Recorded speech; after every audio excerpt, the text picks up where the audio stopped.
Hey there, my beautiful people! Surprised to see me here? Well, me too. I haven't slept in 3 days because I can't stop thinking about Hadestown. Also because I had to finish this video, but mostly because I have so much stuff to say. Yes, the day has finally come. I have listened to the original cast recording of Hadestown. I know I'm later than Persephone bringing spring back, but at least I'm not drunk. What? If you haven't seen my reaction to the Broadway recording yet, you might want to go check that out before watching this video, because I will not only be comparing both albums, but also how I felt about each one. And I have feelings. A Beyonce Stadium Tour full of them. If you're new to the channel, you should definitely check out my Musicals I Know Nothing About series. It's brutal and intellectual and caliente. No, I can't do this. It's none of those things. It's just me laughing and clapping a lot.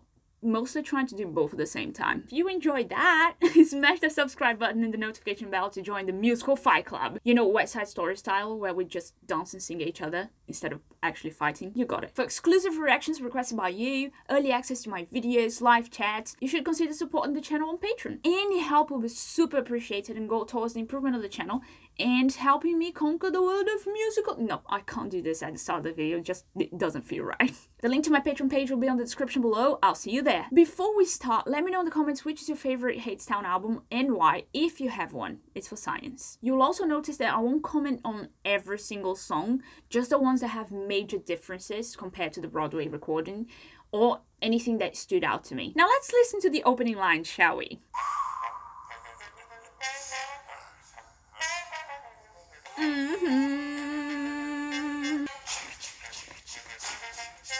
Listen to that beat. It was hard times.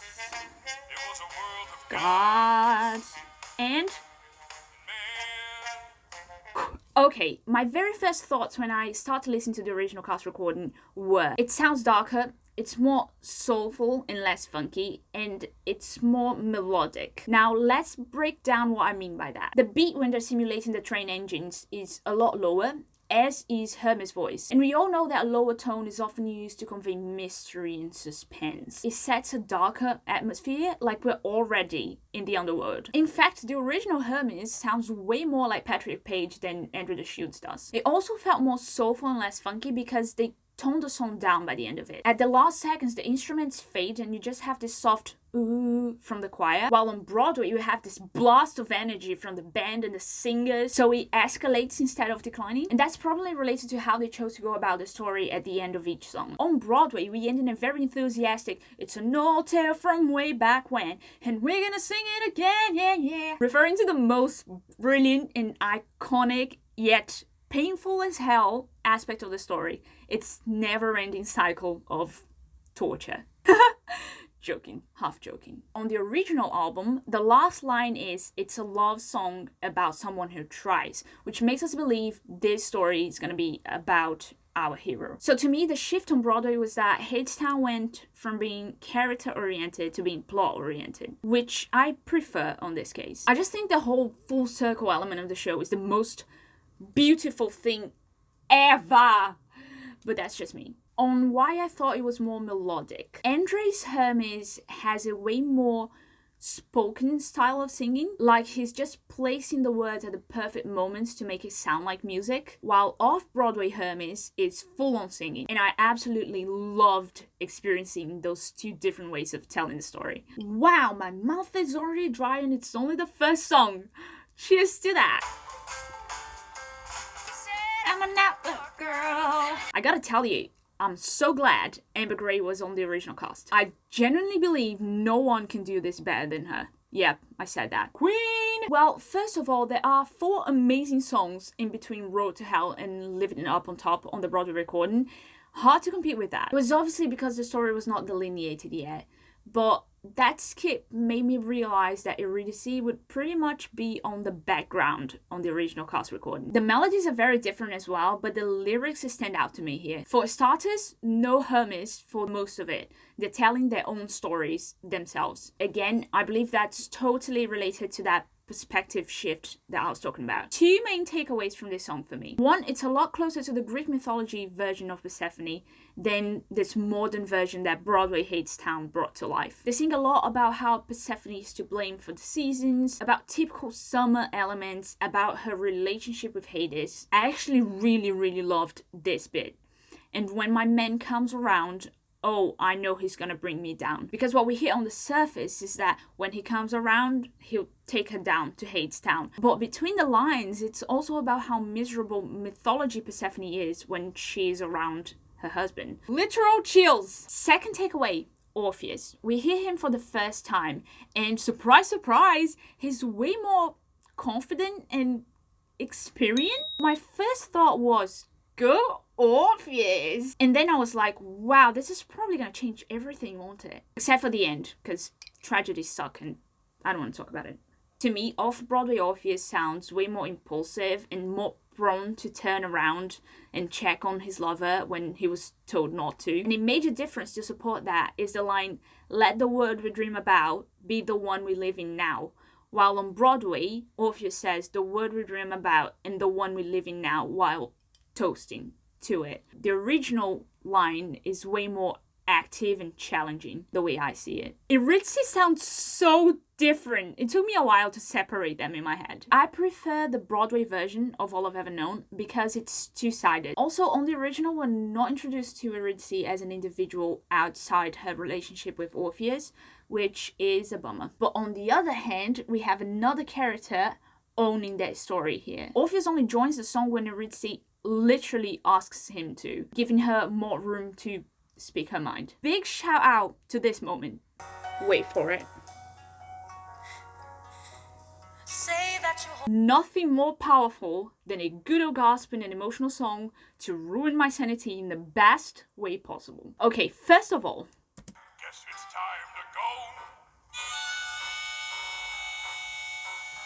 go. God's bless the harmonica. I'm a bit, maybe a lot, biased to talk about the Fates because I absolutely adore the Broadway casting, and this album, the original one, helped me understand why. Their voices complement each other by being very different, which is a massive positive since the Fates are supposed to complement each other by performing very different tasks in a human's life, right? Unfortunately, that's not really the case with the original recording. So I'll stick with my babies from Broadway. I was also confused about Orpheus' situation here because he sings as if he knew Hadestown very well.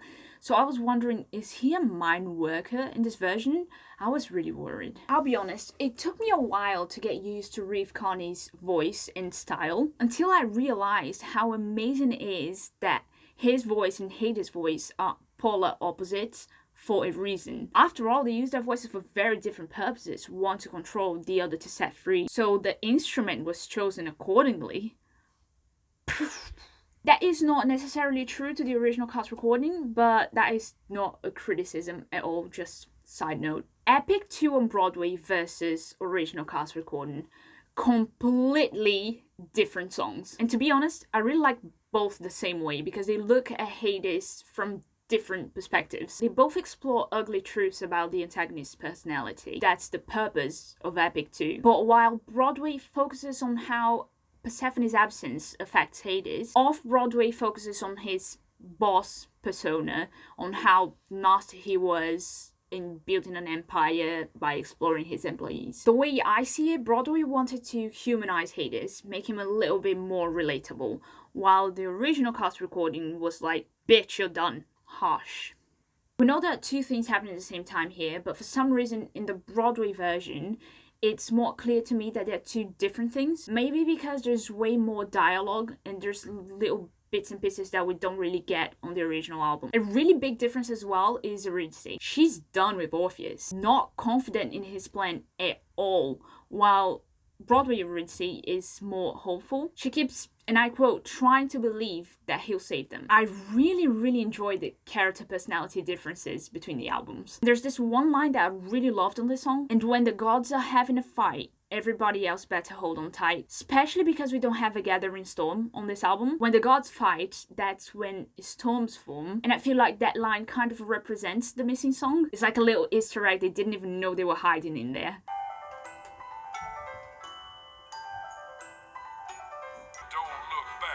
to get to the bottom.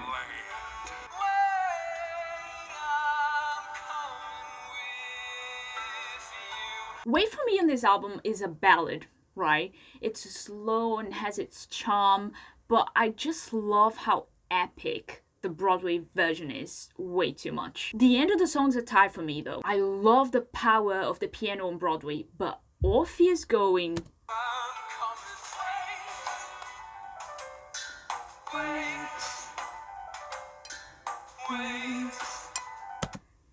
It's so melancholic. Sounds like a Brothers Grimm type of fairy tale or something. I'm losing my mind over here. The only thing I'll say about this one is that, to me, the main difference is that the Broadway version is more visual. We have Eurydice trying to interact with the workers and the Fates shooting her down, as they do. I don't know about you, but I can clearly visualize the scene in my head. Off-Broadway, they're telling the story more than painting a picture, if that makes sense. I absolutely love how they turned this song into a conversation, from Hades to Orpheus, from Persephone to Eurydice. It made the connection between their relationships stronger, in my opinion. Very unique melodies on each album. One is more acoustic with the violins and the guitar and the drums, and the other one sounds more modern with the piano and the electric guitars. I love both, especially because the melodies really fit the lyrics. I found storytelling on the original cast recording richer, more poetic, with more substance. So I would expect the song to have the simplicity of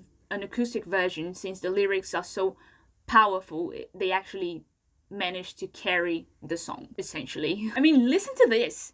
The smell of the flowers she held in her hand, and the pollen that fell from her fingertips, and suddenly Hades was only a man with a taste of nectar upon his lips. What kind of superior soul just writes that like that? The only thing I missed was Hades going, "Where'd you get the melody?" Because it's a good way to let us know that he's shaken by the song from the get-go, right? What I like about the original version of Promises is that it makes it clear that their relationship is not perfect, which is not necessarily true on Broadway, because Orpheus is too much of a romantic, optimistic believer. Also, the song kind of works like a short journey they take together to acknowledge the promises they didn't keep, understand what went wrong, and then be true to each other by making new and more realistic promises. Like Eurydice goes, "You said the word was generous and wouldn't turn its back on us," to which Orpheus replies, "Can't promise you a fair sky above, can't promise you can't roll below, but I will walk with you, my love,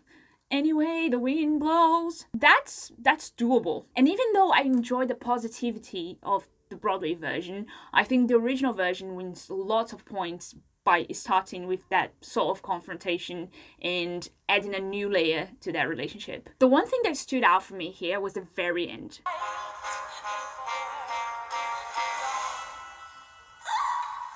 I always found the Broadway ending a bit odd. I never understood why they didn't just end here, where she gasps and that's it. But then, listening to this, I realized the Broadway ending is 1,000 times more heartbreaking. I mean, Orpheus turns, Eurydice gasps, and then instead of leaving it to imagination, we actually get the aftermath. Masters of torture.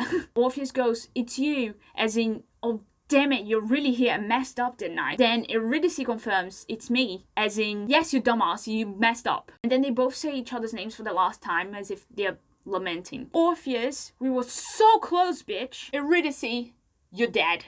"No, I'm dead." I love how emotional Hermes is on the original recording. You can hear his heavy breathing in several moments. And it just makes the song so much harder to listen to. Because, as they say, it's a sad song, and a sad tale, and a sad show.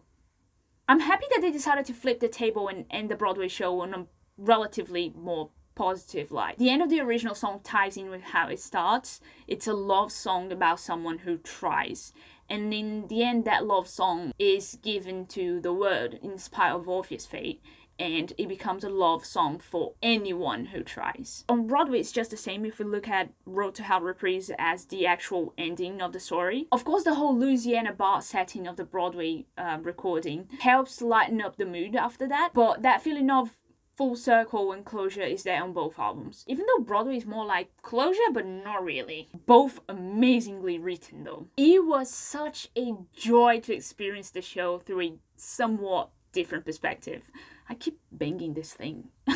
Listening to the original album actually helped me unlock meaningful aspects of the Broadway recording that I was blind to before, and also appreciate things that I was taking for granted. Seeing these characters on a different light as well was like a whole new world. Didn't think it was possible, but I think I'm actually even more obsessed with the show now, in a healthy way. Mostly. Well, I hope you enjoyed this. If you did, give it a thumbs up. Overthinking stuff is my favorite hobby, so let me know in the comments if you'd like to see more video reviews like this. And if you do, what should I do next? I'll see you next time to conquer the world of musical theatre. Now that feels right. Keep singing. Ciao!